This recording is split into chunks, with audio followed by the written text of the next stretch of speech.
nós recebemos aqui no estúdio a vereadora Fátima Carmino, do PT, a quem nós agradecemos, né, por estar aqui conosco. Boa noite, seja bem-vinda. Boa noite. Vereadora, a senhora sempre se manteve, né, firme, fiel ao Partido dos Trabalhadores e até mesmo enquanto, né, oposição à gestão municipal. Como é que é a sua postura hoje, né, frente à gestão e também a sua atuação na Câmara de Vereadores aqui da cidade? Bom, o meu trabalho, ele é pautado nos direitos dos trabalhadores, né? Eu olho muito para as questões necessárias da cidade, então assim, o meu voto não é porque eu sou oposição ou situação. Sempre que eu voto na Câmara, eu penso na legalidade daquele projeto, eu penso nas necessidades do munícipe. É assim que se constrói o meu trabalho. Eu não vejo essa posição de oposição ou situação para um trabalho que, na verdade, deve ser voltado para o público. Então, assim, sou sempre atenta às reivindicações das categorias. Sempre que um projeto de uma categoria chega à Câmara, eu consulto o sindicato, consulto as referências daquela categoria para que eu vote de acordo com as necessidades deles. Estou sempre nos movimentos quando eu sou convidada. Estou ali na praça com o presidente de sindicato, apoiando aquela luta dos trabalhadores, porque o trabalho é para isso. Então, essa conjuntura de situação e oposição, ela é importante, mas não pode ser a prioridade. A prioridade sempre é o povo. E como é que está a sua relação, já que a senhora falou das comunidades, a sua relação com as comunidades? Claro que muitas demandas chegam até a senhora. Você tem uma linha de atuação dentro da Câmara, junto com a população. Como é que funciona isso? Como é a sua postura? Olha, eu recebo realmente muitos pedidos, denúncias, e eu gosto de verificar, vou até o local e faço as reivindicações na casa. Mas tem pautas minhas que são prioridades, quando se trata de mulheres, quando se trata da causa animal. Em 2013, quando eu iniciei o mandato, meu primeiro mandato, eu já coloquei uma lei de castração gratuita para cães e gatos. E, finalmente, depois que eu coloco emendas impositivas, nós temos hoje uma sala de castração. Já são mais de 300 mil reais de emenda, né, para a sala de castração. Para esse ano, inclusive, eu coloquei emenda para contratar mais um veterinário. E, recentemente, eu fiz um pedido ao governo do estado, para o governador Rafael Fonteles, que colocasse um consultório veterinário, né, móvel, porque nós temos uma necessidade de atender as famílias de baixa renda. Então, essa questão do animal é uma questão sanitária, é uma questão de afetividade, uma questão de sensibilidade também, que chama a atenção. Nós temos muitos protetores independentes que estão sofrendo muitas situações difíceis. Então, assim, o mandato sempre foi voltado a esta causa. Esses protetores independentes são uma resposta de uma necessidade que precisava ser atendida e aí, por conta dessa ausência ou mesmo falha, né, podemos dizer assim, houve inclusive foi uma percepção sua e, consequentemente, intervenção nesse sentido de incentivos para a castração, por exemplo? Sim, porque assim, os animais, né, cães e gatos, eles procriam muito rápido.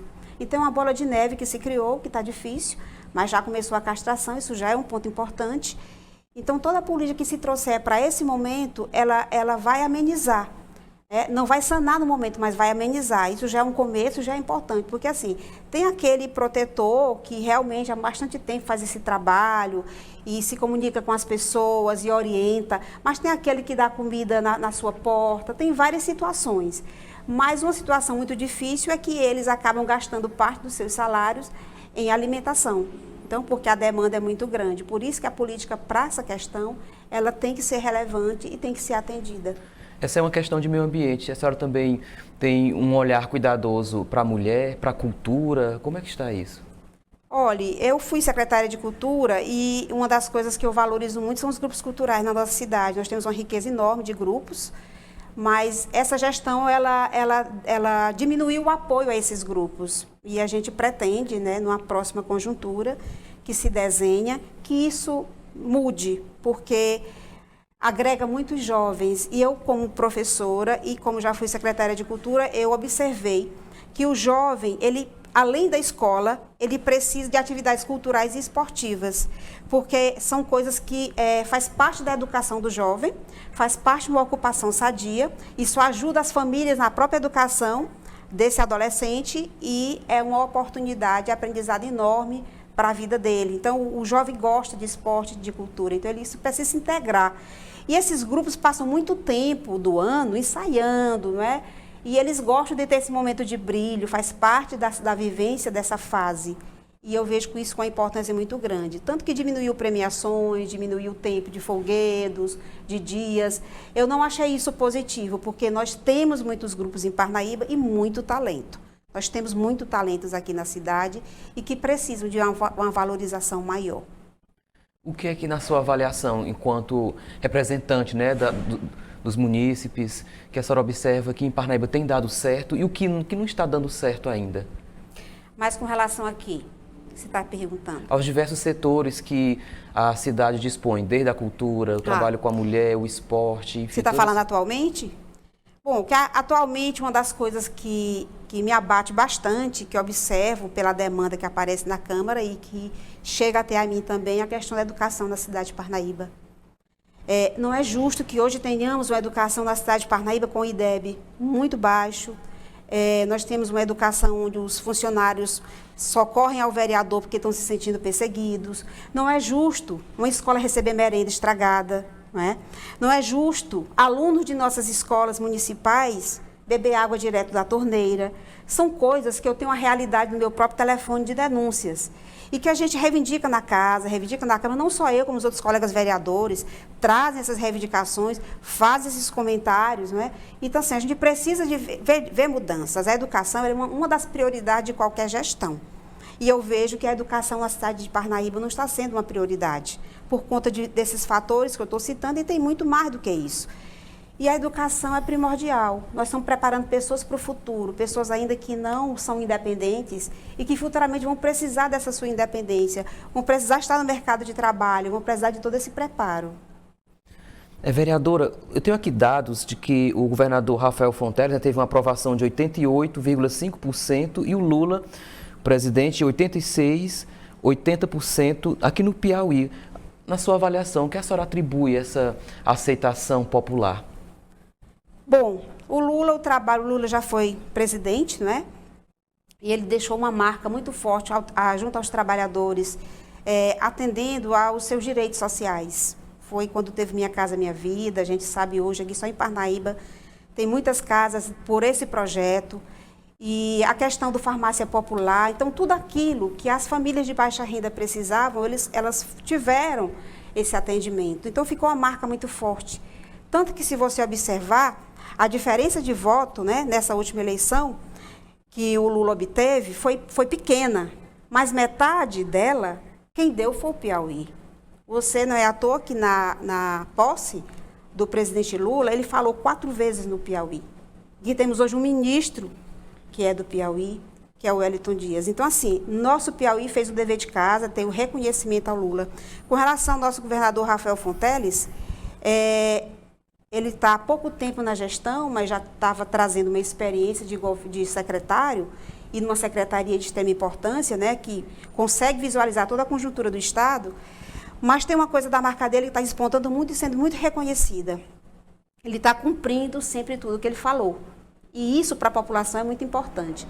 Eu recebo informações no meu Facebook de comentários positivos a respeito do governador Rafael Fonteles. Ele apresentou um plano de governo na sua campanha que quem assistiu essa apresentação viu que ele estava apresentando o que era possível de ser feito. E ele está exatamente cumprindo essa conjuntura que foi pensada, Então, isso é muito importante, porque a população vê que é possível confiar.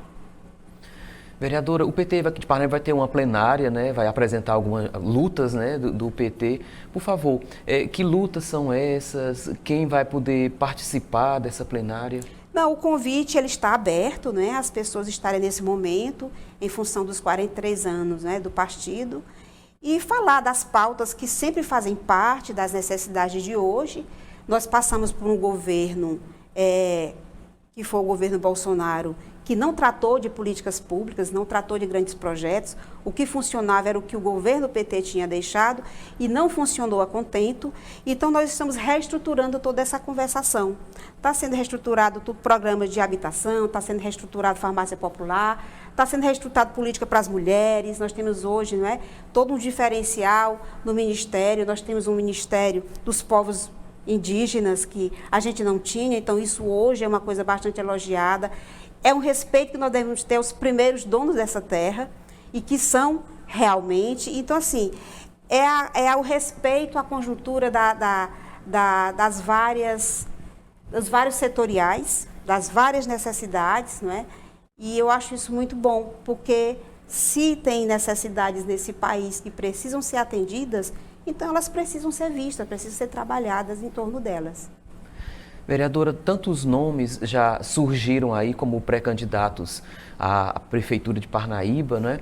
Eu queria saber da sua opinião, qual a sua preferência entre esses nomes que são citados, inclusive dentro do próprio partido, né, do PT, que alguns nomes já foram, inclusive, citados, algumas pessoas até comentaram aqui no Jornal da Costa Norte.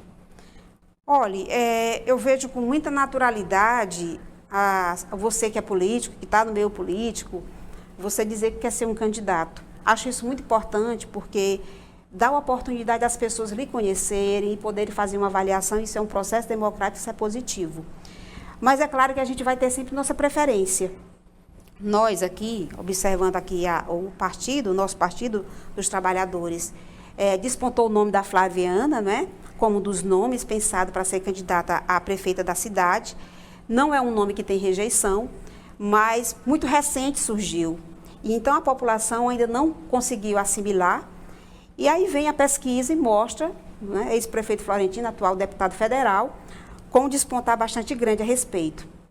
E isso nos fez repensar. Então hoje nós avaliamos, e aí eu avalio também, né, eu posso aqui falar da minha avaliação, vejo de uma forma muito positiva ser o nosso candidato, o Florentino Neto. Ele fez um trabalho como secretário de saúde que beneficiou muita cidade de Parnaíba. Nós tivemos grandes mudanças no Hospital Eda em função do seu trabalho. Foi uma votação histórica, a sua votação para deputado federal aqui na cidade de Parnaíba, né, com mais de 20 mil votos. E ele está num outro momento. E eu sei que ele está bastante satisfeito com todo o trabalho de deputado federal. Mas o que é que eu penso? Eu penso que Parnaíba precisa dessa mudança. E, na minha avaliação, o nome que nós temos para disputar forte é o de Florentino. Isso até por conta da aprovação popular, como foi colocado na pesquisa, né? Então, essa aprovação popular tem grande peso, né, na sua observação, na sua avaliação. Tem. E tem uma coisa que a gente tem que ver. Em nenhum momento o deputado Florentino se colocou como candidato a prefeito da cidade de Parnaíba. Em nenhum momento. E apareceu nas pesquisas fortemente. Em todas elas. Então, isso está dizendo o quê? O povo quer. E nós do PT também vemos isso com muita naturalidade pela sua experiência, não é? Ele tem aí o quê? Mais de um ano ainda de mandato como deputado federal, se ele se propuser a isso, porque é um momento que, diante de uma pesquisa, você tem que reconversar, você tem que avaliar, porque nós queremos uma mudança na cidade de Parnaíba. Já são 2 mandatos mão santa, e mandato mão santa só fica na infraestrutura de praças. E a saúde em decadência, a educação em decadência. Nosso povo não merece isso. E a gente sabe, eu digo isso porque quando eu chego no lugar que eu encontro um problema, eu pergunto, e como era antes? Então eu tenho uma estatística pela fala da própria população. Não, antes era diferente, antes tinha remédio, antes tinha isso. Então a gente fica a observar que precisa realmente dessa inovação. Para a gente fechar, vereadora, com relação à sua atuação, né, no município, que a senhora, enquanto vereadora, o que se espera da Fátima Carmino, né, enquanto vereadora representante do povo, já que tem experiência, né, em alguns mandatos e acolhida as demandas da população? Olha, tem uma pesquisa, não é, que foi essa última do Instituto Amostragem, que foi uma pesquisa espontânea que aparecia lá entre os vereadores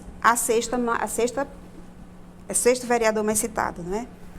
E eu vi isso assim como um reconhecimento do meu trabalho.